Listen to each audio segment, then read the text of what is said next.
Welcome to Module 12, the silent vegan. Yes, they exist. Something Anita has said herself many times while presenting the plant-based treaty is that the best action anyone can take right now is to help the climate crisis and reduce the suffering is to go vegan. And I fully agree with that statement. So don't get me wrong. It's not about discrediting the silent vegans, the people who don't do activism yet. It's more about how do we get them to become active? Because indeed, there is hope that they will start being active once they understand and remember the gravity of the situation, the reasons why they are vegan in the first place. And if it's simply for their health right now, that's when we swoop in even stronger and help them see that there's more to it than that. We help them see the bigger picture that is not about us individually, but about us collectively. It's about our united power to create positive change for everyone. We need to recruit as many silent vegans as possible. They're already there. If they're super introverted and don't feel comfortable doing outreach, there's so many other ways of doing activism. They can help with the art, the media, the seed packing, the online campaigns, holding equipment, etc. We must make them feel like they belong. We are using remarkably similar techniques to recruit in general, which we are covering in the next module. It's certainly easier to recruit a silent vegan than it is to recruit someone who's not vegan yet. But sometimes they don't need to be vegan yet for us to recruit them. And that's why we address it even in more details in the upcoming Module 13. For now, think of friends that you know that are vegan, but not yet contributing further to help the cause. How can you influence them? We all have those friends that are vegan, but seem to be apologetic around it.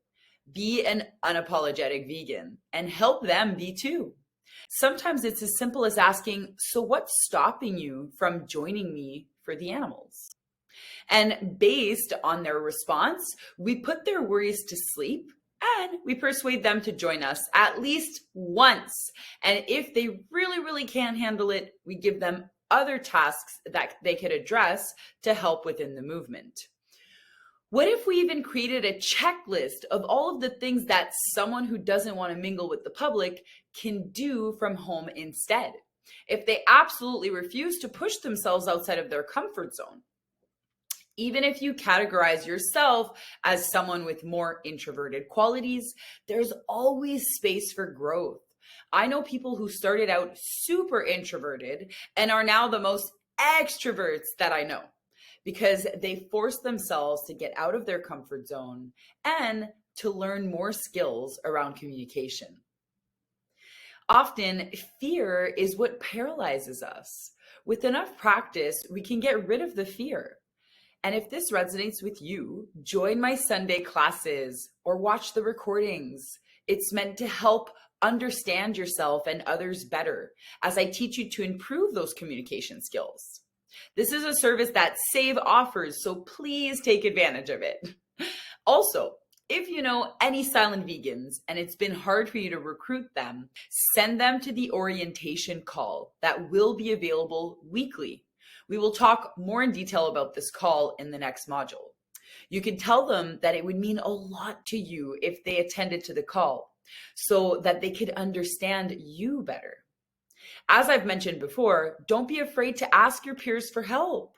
Whoever is running the orientation call that week, you can reach out to them and let them know that you're sending your friend to the call, or maybe even coming with them for more support. You never know, that might just be the beginning of an active vegan. And like Regan Russell told me before she was killed, I don't know if it does any good, but I know that doing nothing does no good. During that interview, when she said that she didn't know if she was doing any good, I responded that of course she was doing good. And my next question to her was, how many people can you think of that you've touched, impacted, and that have changed their ways, even if it wasn't going full vegan right away? I was so annoyed to find out that because it was a really frosty winter day at Fearman's, my GoPro shut off at the exact time she responded. So we unfortunately don't have it on video for the world to see or hear. Between you and me, though, she told me in response to my question, so many that I can't even count. Regan had been an activist since 1977 when the seal hunt was exposed. Can you imagine the amount of seeds this beautiful warrior planted?